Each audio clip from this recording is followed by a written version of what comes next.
दोस्तों, आज तक का सबसे बड़ा वोल्केनिक इरप्शन 27 अगस्त 1983 को इंडोनेशिया में हुआ था।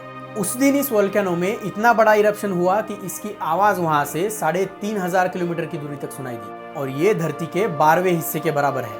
आज तक के रिकॉर्ड्स में धरती पर सुनी गई ये सबसे बड़ी आवाज थी। इस इरप्शन के वजह से पैदा हुई शॉकवेव्स इतनी पावरफुल थी कि धरती के 7 चक्कर लगाने के बाद इनका असर कम हुआ। इस इरप्शन से निकला हुआ मलबा इतना था कि इससे मुंबई शहर जितने एरिया पर एक 20 फीट ऊंची लेयर चढ़ाई जा सकती है। इस इरप्शन को अगर दोहराना है तो अमेरिका द्वारा हिरोशिमा में गिराए गए न्यूक्लियर बॉम्ब जैसे 3000 वॉरहेड्स को एक साथ उड़ाना होगा।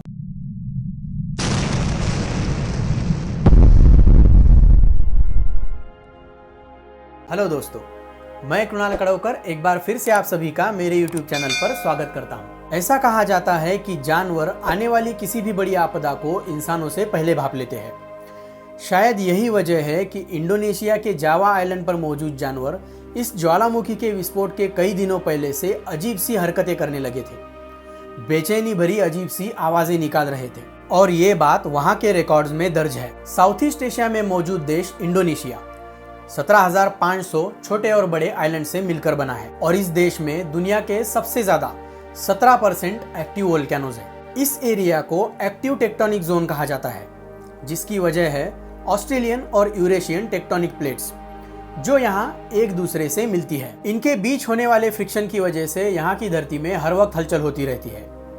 इंडोनेशिया में हर साल 1000 से भी ज्यादा भूकंप आते हैं, यानी कि हर दिन 3 भूकंप। इंडोनेशिया के जावा और सुमात्रा आइलैंड से 40 किलोमीटर दूर सुंडा स्ट्रेट के ठीक मुहाने पर है क्राकाटोआ वोल्केनो।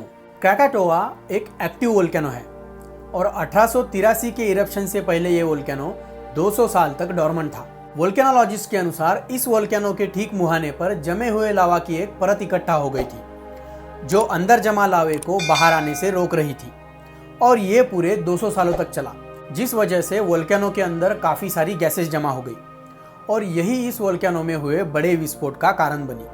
ये एक शैंपेन की बोतल को हिलाने के बाद खोलने जैसा है। तब बोतल के अंदर जमा CO2 का प्रेशर किसी गोली की तरह कॉर्क को दूर फेंक देता है। विस्फोट का अंदाज आसपास के एरिया में रहने वाले लोगों को पहले ही आ चुका था, क्योंकि 5 महीने पहले से ही छोटे बड़े सिस्मिक ट्रेमर्स महसूस किए जाने लगे थे, लेकिन विस्फोट इतना बड़ा होगा इसकी किसी ने कल्पना तक नहीं की थी। क्राकाटोआ आइलैंड पर तो उस समय कोई नहीं रहता था, लेकिन इरप्शन की शॉक वेव्स की वजह से आई सुनामी और भूकंप ने अलग अलग जगहों पर कुल 36,000 जाने ली। इन वेव्स की हाइट 2004 में आई सुनामी से 2 गुना थी।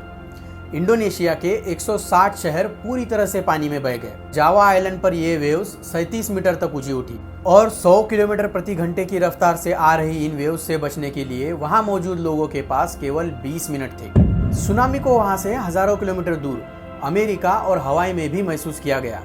वोल्केनो से निकली राख ने 8 लाख स्क्वायर किलोमीटर के एरिया को अपनी चपेट में लिया और वोल्केनो के आसपास के एरिया में मौजूद सारे जहाज समुद्र की गहराई में समा गए। आसमान में 80 किलोमीटर की ऊंचाई तक राख के गुब्बार उठे, जिससे 2 दिनों तक जमीन पर अंधेरा छाया रहा। वोल्केनो से निकले टाइनी पार्टिकल्स और sulphur dioxide gas upper atmosphere में चले गए। इन्होंने पूरी धरती के ऊपर एक पतली लेयर बना दी, जिस वजह से कई जगहों पर कलरफुल सनसेट होने लगे। आसमान पूरी तरह से लाल हो गया। एटमॉस्फेयर में कई सारे चेंजेस आए और ये कई सालों तक चला। उन टाइनी पार्टिकल्स और सल्फर डाइऑक्साइड गैस ने सूरज की किरणों को वापस स्पेस में परावर्तित कर दिया, जिस वजह से पूरी धरती का तापमान आधे डिग्री सेल्सियस से कम हो गया। एक्सप्लोजन में क्राकाटोआ आइलैंड के परखच्चे उड़ गए। आइलैंड का अधिकतर भाग गायब हो गया।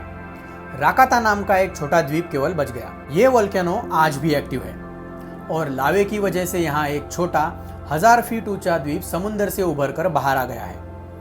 ये हर साल 15 फीट की ऊंचाई के हिसाब से बढ़ रहा है। इसे अनाक क्राकाटोआ यानी कि चाइल्ड ऑफ क्राकाटोआ कहा जाता है और वोल्केनोलॉजिस्ट के अनुसार ये एक बार फिर से वही तांडव मचाने के लिए तैयार है। वीडियो अगर अच्छा लगा हो तो इसे लाइक और शेयर जरूर करें और हाँ, चैनल को सब्सक्राइब करना ना भूलें।